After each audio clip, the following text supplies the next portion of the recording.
Hello students, आज मैं लेके आया हूँ आप सबके लिए यूनिट एंड डायमेंशन का सेकंड पार्ट, जिसमें हम पढ़ने वाले हैं applications of dimensions. First part में हम पढ़ चुके थे कि डायमेंशंस हम किस तरह से फाइंड करते हैं, है ना। तो सेकंड पार्ट में हम पढ़ने वाले हैं कि डायमेंशंस जो हम लोगों ने पढ़ी हैं तो उनका यूजेस क्या है या उनके एप्लीकेशंस क्या हैं। तो स्टूडेंट्स देखते हैं, फर्स्ट एप्लीकेशन डायमेंशन का क्या है, to check the correctness of a physical relation. ठीक है, to check the correctness of a physical relation. Students, अगर हमारे पास कोई एक मैथमेटिकल रिलेशन दिया गया है और हमको चेक करना है कि वो रिलेशन जो दिया गया है, जो गिवन है, वो रिलेशन डायमेंशनली करेक्ट है या गलत है, तो उसको हम किस तरह से चेक करते हैं ये जानते हैं इस बारे में। देखिए स्टूडेंट्स, यहाँ पे दिया गया है कि v is equal to u plus a t. अगर स्टूडेंट्स ये जो एक्सप्रेशन हमको दिया गया है अगर ये बिल्कुल करेक्ट है तो इसके हर एक टर्म का डायमेंशन कैसे होना चाहिए, सेम होना चाहिए। ठीक है, ईच टर्म, ओके, हर एक टर्म का डायमेंशन सेम होना चाहिए। पता कैसे चलता है कि टर्म कैसे काउंट किया जाएगा? तो स्टूडेंट्स, अगर ये मल्टीप्लाई में है या अगर यहाँ पे ये डिवाइड भी होता, a अपॉन टी भी होता, तब भी इसको एक ही टर्म माना जाएगा। अगर बीच में इक्वल लगा है या प्लस या माइनस लगा है तो उसको अलग अलग टर्म माने जाएंगे। तो फाइनली यहाँ पे कितने टर्म्स हैं, एक ये टर्म है, दूसरा ये टर्म है और तीसरा ये वाला टर्म है। तो इन तीनों टर्म्स का डायमेंशन कैसा होना चाहिए, सेम होना चाहिए। अगर ये डायमेंशन तीनों का सेम है तो हम बोल सकते हैं कि ये जो इक्वेशन गिवन है ये इक्वेशन डायमेंशनली बिल्कुल करेक्ट है। तो हम सबसे पहले फाइंड करेंगे डायमेंशन ऑफ v। तो जब हम v का डायमेंशन फाइंड करेंगे स्टूडेंट्स, तो v क्या होता है, वेलोसिटी होता है। इसको हम बोल सकते हैं इसका डायमेंशन LT-1। अब ये डायमेंशन किस तरह से आया है आपको इस वीडियो के फर्स्ट पार्ट में मिल जाएगा, जिसका लिंक मैं अपने डिस्क्रिप्शन में दे दूँगा, वहाँ से आप देख सकते हैं। और डायमेंशन ऑफ u अगर हमको फाइंड करना है तो u भी वेलोसिटी होता है जिसका डायमेंशन LT-1 है। ठीक है, और अगर हमें डायमेंशन निकालना है AT का तो पूरा a इंटू टी का ही एक साथ डायमेंशन निकाला जाएगा, उस डायमेंशन को ही हम इनसे कंपेयर करेंगे। ठीक है, a और t का अलग अलग डायमेंशन नहीं निकालेंगे क्योंकि ये पूरा एक ही टर्म हो चुका है। ओके, तो a का मतलब एक्सेलरेशन है, इसका डायमेंशन होता है LT-2 और t यहाँ पे टाइम है, इसका डायमेंशन होता है T1। तो देखिए यहाँ पे है ये t प्लस का 1, इधर है -2, तो -2 और +1 क्या हो जाएगा, -1 हो जाएगा। तो फाइनली आ जाएगा LT-1। तो स्टूडेंट्स देख सकते हैं कि ये तीनों टर्म्स की डायमेंशन आ गए सेम। तो hence we can say that this formula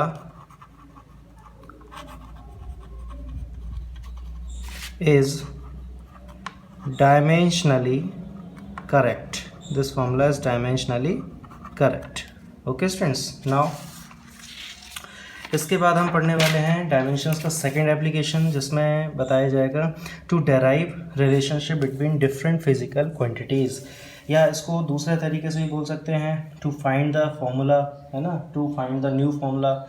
अब हमें एक थ्योरेटिकल रिलेशन दिया जाएगा, उस थ्योरेटिकल रिलेशन से हमको क्या करना है, एक मैथमेटिकल रिलेशन फाइंड करना है। तो उसको डायमेंशन के हेल्प से हम किस तरह से कर सकते हैं, तो देखिए क्वेश्चन दिया गया है, इसको क्वेश्चन के हेल्प से ही समझेंगे, ज़्यादा बेटर समझ में आएगा। The time period of a simple pendulum depends on gravitational acceleration and effective length L। Find the formula for it. It का मतलब है टाइम पीरियड। तो हमको यहाँ पर टाइम पीरियड के लिए ही फॉर्मूला निकालना है और हमें बताया गया कि टाइम पीरियड जो है वो स्मॉल g पे डिपेंड कर रहा है और लेंथ पे डिपेंड कर रहा है। क्या इस क्वेश्चन में हमको ये बताया गया है कि जो टाइम पीरियड है वो स्मॉल g के डायरेक्टली प्रोपोर्शनल है या इनवर्सली प्रोपोर्शनल है? क्या इस क्वेश्चन में हमको ये बताया गया है कि टाइम पीरियड जो है वो लेंथ के डायरेक्टली प्रोपोर्शनल है या इनवर्सली प्रोपोर्शनल है, या उससे पावर क्या है? ऐसा तो कुछ बताया नहीं गया। तो इसके बारे में हमें कोई भी जानकारी यहाँ नहीं है। तो हम क्या करेंगे, टाइम पीरियड जो है वो डिपेंड करता है ग्रेविटेशन एक्सेलरेशन पे और लेंथ पे। इनकी पावर्स को मान लिया है a और b। ओके, अब a और b की वैल्यू अगर हम फाइंड कर लेंगे तो अगर मान लीजिए a की वैल्यू नेगेटिव आ गई तो ये g अपॉन में आ जाएगा, तो पता चल गया कि टाइम पीरियड g के इन्वर्सली प्रोपोर्शनल है। इस तरह से मतलब a और b की वैल्यू फाइंड करना हमारा टारगेट है यहाँ पे। तो क्या करेंगे, देखिए प्रोपोर्शनल हटाने के बाद सारे स्टूडेंट्स जानते हैं कि कांस्टेंट का यूज़ किया जाता है। तो मान लिया यहाँ पे कांस्टेंट है k और g की पावर a पे है, l की पावर b है, इसको मान लिया गया इक्वेशन नंबर 1। नाउ अब हम क्या करेंगे, राइट द डायमेंशंस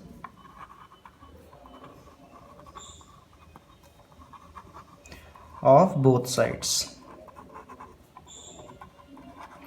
अब हम दोनों साइड डायमेंशंस लिखेंगे। तो टाइम पीरियड का डायमेंशन क्या होता है, टी होता है। यहाँ पे पावर 1 लगा दी।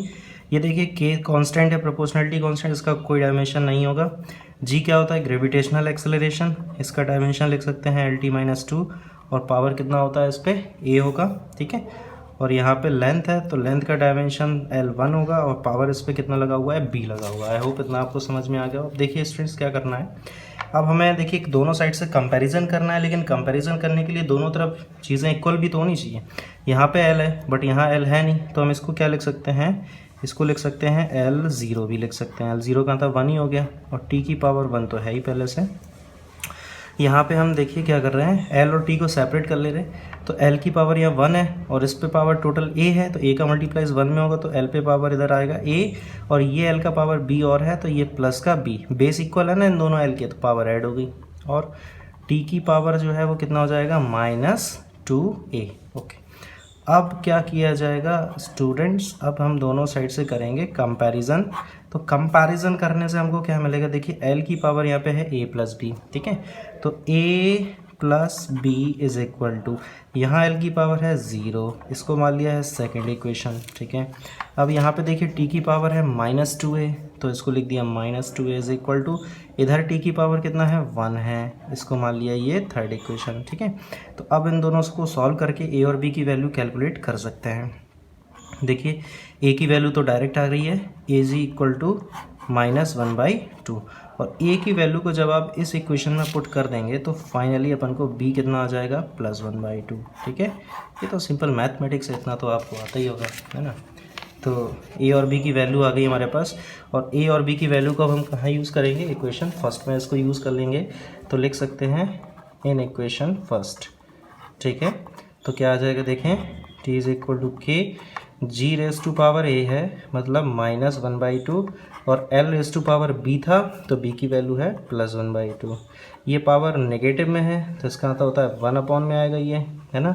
तो क्या हो जाएगा, T is equal to K, ये देखिए √L हो गया, 1/2 पावर का मतलब क्या होता है, √ होता है, और यहाँ -1/2 है तो ये 1 में √ होता है। अब इन दोनों √ को एक साथ लिख सकते हैं, क्या हो जाएगा, T is equal to K √L/G। तो फाइनली स्टूडेंट्स अपना ये आंसर आ चुका है। आप देख सकते थे क्वेश्चन जो था वो थ्योरेटिकल रिलेशन दिया था टाइम पीरियड में और लेंथ में और ग्रेविटेशन एक्सीलरेशन में, लेकिन अपन ने जो रिलेशन फाइंड किया है वो रिलेशन किस तरह से आ चुका है, एक मैथमेटिकल रिलेशन हमको मिल चुका है। ठीक है, तो स्टूडेंट्स वैसे तो इतना आंसर अपना बिल्कुल सही होगा। ठीक है, अब जैसे यहाँ पे ये कांस्टेंट है K, तो कई सारे फॉर्मूले ऐसे होते हैं जिसमें हमें कांस्टेंट की वैल्यू पता होती है ना। तो यहाँ पे अगर कांस्टेंट की बात की जाए तो यहाँ पे कांस्टेंट जो यूज़ करते हैं उसको हम क्या करते हैं, K की जगह पे 2π यूज़ करते हैं। ठीक है, तो स्टूडेंट्स लेकिन कई सारे फॉर्मूले ऐसे भी तो होंगे जिनके कांस्टेंट्स के बारे में आपको नहीं जानकारी है ना। तो आप क्या करेंगे, सिर्फ इतना ही छोड़ देंगे यहीं तक का, तो ये भी बिल्कुल करेक्ट माना जाएगा, इसमें भी आपको पूरे मार्क्स मिलेंगे। ठीक है, तो ये हो गई अपनी सेकेंड एप्लीकेशन। इसके बाद हम बढ़ते हैं थर्ड एप्लीकेशन की तरफ। तो थर्ड एप्लीकेशन में क्या है, थर्ड एप्लीकेशन में है to convert one system of unit into another unit. अगर हमारे पास कोई एक यूनिट दी गई है किसी एक सिस्टम में, उसको हमें दूसरे सिस्टम में चेंज करना है। ठीक है, तो हम क्या करेंगे उसके लिए, देखिए स्टूडेंट्स पहले तो आप ये बात बताएं कि जैसे आप मार्केट गए और कुछ चीज़ें खरीदने गए, मान लीजिए आप कोई भी चीज़ खरीदने गए, मान लीजिए शक्कर खरीदने गए, है ना। आपकी मम्मी ने कहा कि बेटा 1 किलो शक्कर लेके आओ, तो आप 1 किलो शक्कर लाओ या 1000 ग्राम शक्कर लाओ, लाए तो शक्कर ही हो ना। ठीक है, तो चेंज क्या हुआ, किलोग्राम से ग्राम चेंज हुआ और 1 से 1000 चेंज हुआ। आपको शायद समझ में ना आया हो, देखिए मैं एक बार फिर से बता देता हूँ। 1 किलोग्राम इज इक्वल टू लिख सकते हैं ना 1000 ग्राम, है ना। तो क्या ये दोनों चीज़ें अलग अलग हैं? नहीं, ये दोनों चीज़ें अलग अलग नहीं है, दोनों ही मास को शो कर रहे हैं। ठीक है, और सेम मास को शो कर रहे हैं, बस फ़र्क किस में है, ये न्यूमेरिकल वैल्यू देखो और ये न्यूमेरिकल वैल्यू देखो, यानी दोनों न्यूमेरिकल वैल्यू अलग अलग हो गई। और इस क्वांटिटी को देखो, इस यूनिट को देखो सॉरी, और इस यूनिट को देखो, तो ये दोनों यूनिट भी अलग अलग हो गई। ठीक है, लेकिन फाइनली ये जो चीज़ जिस चीज़ को ये रिप्रेजेंट कर रहा है वो तो सेम रहा ना, मास को ही रिप्रेजेंट कर रहा है। ठीक है। यानी किसी भी फिजिकल क्वांटिटी को हम किस तरह से लिख सकते हैं, आइए देखते हैं। कोई अगर Q मान लीजिए क्वांटिटी मान लेते हैं, कोई एक क्वांटिटी को मान लिया, Q एक क्वांटिटी है, ठीक है। तो इस Q को क्या लिख सकते हैं, न्यूमेरिकल वैल्यू इनटू यूनिट। इसी तरह से तो होता है, देखिए न्यूमेरिकल वैल्यू 1 थी, यूनिट किलोग्राम है तो ये Q है ना, न्यूमेरिकल वैल्यू इनटू यूनिट, इस तरह से। अब मान लीजिए कि 2 न्यूमेरिकल वैल्यू हैं और 2 यूनिट्स हैं, क्वांटिटी सेम है, तो क्या लिख सकते हैं, N1U1 is equal to N2U2, ठीक है। अब हमको इसमें करना क्या होगा, हमको U1 गिवन होगा, हमको N1 गिवन होगा, हमको U2 गिवन होगा, हमको N2 फाइंड करना होगा। तो हम लिख सकते हैं N2 is equal to N1U1 upon U2, where U1 क्या है, देखिए स्टूडेंट्स, U1 इसमें क्या था, पहले सिस्टम में यूनिट्स, यानी जो सिस्टम हमें गिवन है उसमें यूनिट्स। U2 क्या है, दूसरे सिस्टम में यूनिट्स, यानी जिस सिस्टम में हमें यूनिट्स को चेंज करना है। और N1 क्या है, जिस सिस्टम में हमें न्यूमेरिकल वैल्यू गिवन है। और N2 क्या है, जिस सिस्टम में हमें न्यूमेरिकल वैल्यू फाइंड करना है। कितना सिंपल है, ठीक है। तो अब यूनिट्स है, तो यूनिट जो होगी वो किन चीज़ों के टर्म्स में होगी यार, ऑब्वियस ही बात है, ये सबको पता होगा ना, M1 और M2 होगा, मास होगा, देखिए पावर्स को चढ़ा दे रहे हैं A, है ना, लेंथ भी होगी L1 और L2 होगी, इस पे पावर को B मान लिया, ये सब डायमेंशंस हैं। और टाइम भी तो होगा, T1 और T2 होगा, इन पे पावर को C मान लिया। इसके अलावा अगर कुछ और होता है तो उसको भी लिखते चले जाएंगे। तो इस तरह से हम N2 की वैल्यू फाइंड कर सकते हैं, है ना। मुझे लगता है कि आपको ये अभी ज़्यादा क्लियर नहीं हुआ होगा, तो इसके लिए देखिए क्वेश्चन देखते हैं, क्वेश्चन से सब क्लियर हो जाता है, ठीक है। फिजिक्स में यही तो लॉजिक बढ़िया है कि न्यूमेरिकल से सारी चीज़ें अच्छे से समझ में आ जाती हैं आपको, ठीक है। तो क्वेश्चन है कन्वर्ट 1 न्यूटन इनटू डाइन, ठीक है। सबसे पहले आपको ये पता होना चाहिए कि जो सिस्टम हमें गिवन है वो किस सिस्टम में यूनिट गिवन है, और जिस सिस्टम में हमें पता करना है ना, वो आपको पता होना चाहिए। तो न्यूटन जो है वो SI सिस्टम कह दो या फिर उसको MKS सिस्टम कह दो, और जो डाइन है उसको आप CGS सिस्टम कह सकते हैं। और ये भी पता होना चाहिए कि ये किस चीज़ को रिप्रेजेंट करता है, ये किस फिजिकल क्वांटिटी को रिप्रेजेंट करते हैं। अगर यही पता नहीं होगा तो आप यहाँ से ABC की वैल्यू कैसे पता करोगे, भाई ABC क्या है, डायमेंशन है। जब तक आपको फिजिकल क्वांटिटी पता नहीं होगी तब तक आप डायमेंशन कहाँ से निकालोगे। तो आपको ये तो पता है ना कि न्यूटन जो है वो फोर्स को रिप्रेजेंट करता है, and the dimension of force is MLT-2, okay. तो यहाँ से देखो मास की पावर A है ना, तो यहाँ पे मास को आप कंपेयर करेंगे तो A की वैल्यू 1 आ जाएगी, सिमिलरली B की वैल्यू 1 आ जाएगी, एंड C की वैल्यू जो है वो -2 आ जाएगी, ओके। अब हमको MKS सिस्टम गिवन था, CGS सिस्टम में चेंज करना है, तो हम देखिए फॉर्मूला अप्लाई करेंगे, N2 is equal to N1, formula लिख लेंगे। फिजिक्स में आपको हमेशा एक चीज़ को याद रखना है, आपको कितने भी अच्छे से फॉर्मूले याद हों, लेकिन जब भी आप न्यूमेरिकल सॉल्व करें, है ना, बोर्ड वाले स्टूडेंट्स के लिए बता रहा हूँ, जब भी आप न्यूमेरिकल सॉल्व करें तो आप हर बार फॉर्मूला लिखें, जिससे आपकी और ज़्यादा प्रैक्टिस होती जाएगी। तो ये वाला देखिए मैंने वही फॉर्मूला लिख दिया है बिल्कुल। अब N1 की वैल्यू यहाँ पे क्या है, 1 है, N1 क्या है, ये 1 है, ठीक है। अब M1 अपॉन M2, M1 क्या था, मैंने बताया था M1 कौन सा मास है, जो मास हमें गिवन है। तो M1 अपन को कौन सा मास गिवन होगा, M के सिस्टम में मास क्या होता है यार, किलोग्राम होता है ना, अपॉन M2 क्या है, जिसमें हमें फाइंड करना है, और फाइंड कौन से सिस्टम में करना था, CGS में।